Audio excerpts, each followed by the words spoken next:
बरतानिया ने ईरान की पासदाराना इनकलाब फोर्स पर पाबंदियां लगाने की तैयारियां कर लीं।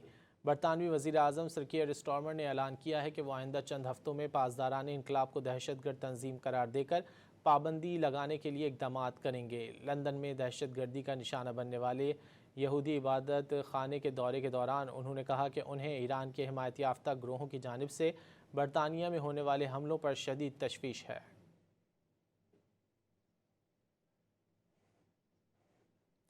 बरतानिया ने ईरान की पासदाराना इनकलाब फोर्स पर पाबंदियां लगाने की तैयारियां कर लीं।